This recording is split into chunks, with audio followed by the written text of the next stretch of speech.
Man, if the twist is like that they got off with the same guy when they were teenagers or something and that is what split them apart, I'll be like, no.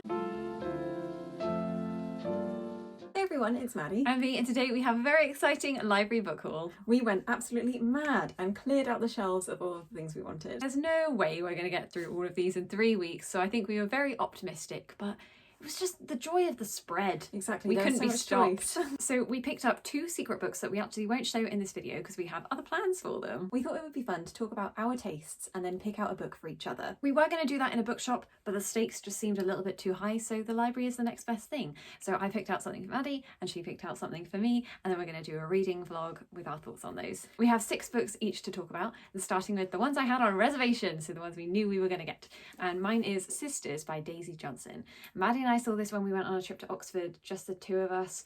That's actually the theme of both of these reservations. That's true. That's true. So we saw these on Waterstones. I actually know it's Black Cards, wasn't it, in Oxford?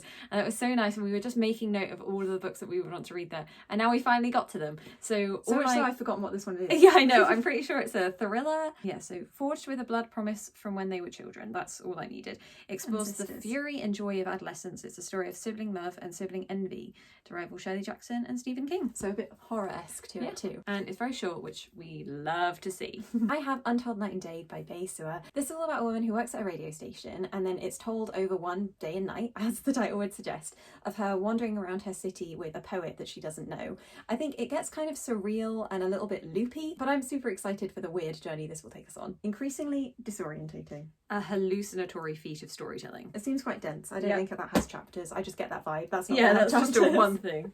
One block of text. Next I have Convenience Store Woman by Sieka Murata, and Maddie has already read this one from the library, but I think we had to return it before I could read it myself. I read this while we were still working our retail job, so it would be nice for you to have some distance. Yeah, it's not too soon. It's not too soon. Next, I picked up a book solely based on the title and cover, and that's Mostly Dead Things by Kristen Arnett. This is all about a girl called Jessa Lynn who takes over her father's taxidermy business after he dies. Can't say you've ever read that before. No, definitely not. She also happens to be in love with her brother's wife, so I'm really looking forward to this kind of funny, comical situation whilst also dealing with the queer themes. Family drama, grief, it kind of ticks a lot of my buzzwords, so I'm very interested in what this one's going to turn out, and I hope it lives up to the cover. Yeah, hilarious cover. Next I have Marilyn and Me by Jimin Lee, and I picked this up from the library sometime last year and just never got around to it, and always kind of sad that I let it go. So the Korean War is over, and Marilyn Monroe takes to the stage to entertain battle-scarred soldiers. I am reading Pachinko now by Jin Min Lee. That also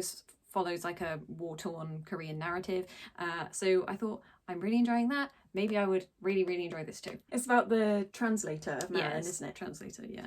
Hopefully it might have Evelyn Hugo vibes with the memoir and someone telling their story. Next is Strange Hotel by Emma McBride.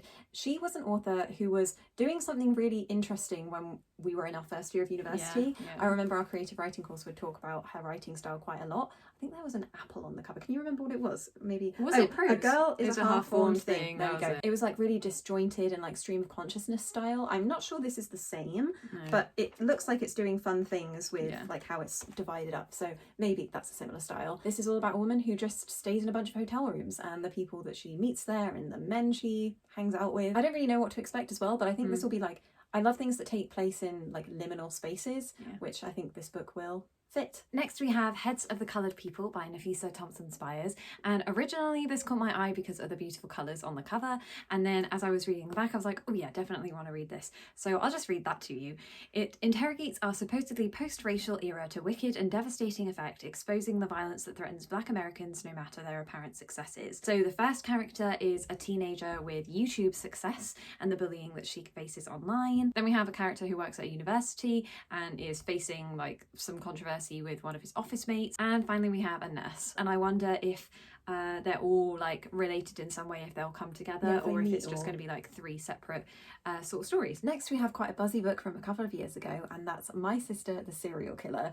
This was shortlisted for the Women's Prize because, surprise surprise, most of the books we picked out were. That's become like a little sticker of goodness. Basically, like the title says it all, doesn't it? Yeah. It's going to be this about sister's third boyfriend she's dispatched of in self-defense. So this isn't a one-time thing. She has done this. I mean, I guess serial killer. Why didn't I pick that up? I think this is a hypothetical hypothetical that friends throw around quite a lot, like, oh, if I'd done something bad, like, would you cover for me?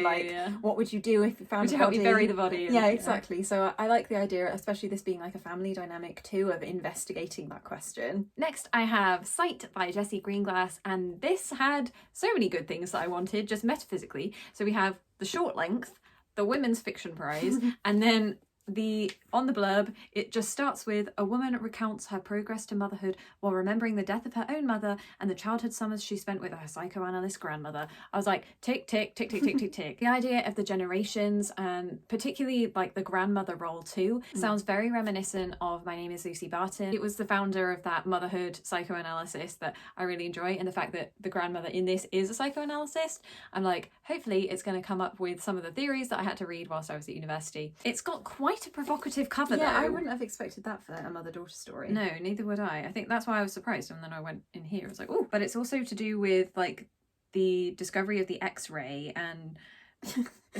other Sigmund Freud related things, and surgery and science and pregnant bodies. So I think it's going to be about women's bodies more generally than just like the generational thing. Next, I picked out Eggshells by Katrina Lally. This tells the story of a girl called Vivian who has always felt kind of different in her life. I think it's going to be along the same vein as Counting by Sevens, about someone who is neurologically diverse and she's misunderstood by her community, but through being that way, she's opening people up to another way of thinking and living. Oh, nice. We enjoyed Counting by Sevens. Yeah, exactly. Yeah. It kind of has a very similar cover as well, with a fish. Also, she has like an estranged sister in this too, so I think it's maybe about the connection between those two, and it just sounded like a really heartwarming story. Do you think the fish on these covers is to do with that Einstein, if you judge a fish by how ability to climb a tree?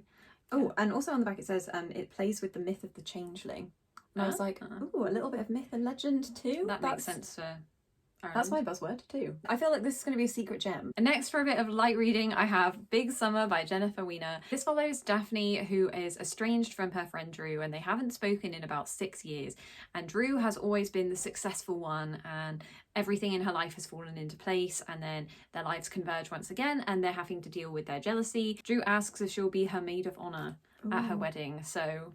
This is the woman that's behind In Her Shoes, which is one of our favourite films. Yeah, hoping it will have like rom-com energy. I think it's going to read like a film, actually. Yeah. I think it really will. So I'm excited for this one, even though it's quite different to the other things that I picked out. You don't really read a lot of like commercial fiction. No, I don't. And I like that it's focused mostly on like female friendship. Man, if the twist is like that they got off with the same guy when they were teenagers or something, and that is what split them apart, I'll be like, no. Or if it's something, if she's in love with Drew's like fiance, no, we won't cancel it too quickly. Yeah, let's give it a chance. I want to enjoy it first. And also, like, estranged seems to be like a key word across some of these books. And my final pick is Death in Her Hands by the author who's responsible for My Year of Rest and Relaxation, which I've had like on my TBR or on my radar at least for ages, but that's actually the only one I don't own because I have Eileen, which was her book is shortlisted. It is about a woman called Vesta who goes on a dog walk, and she finds a note about a woman's dead body and finds the dead body, because that's always what dog walkers are responsible for.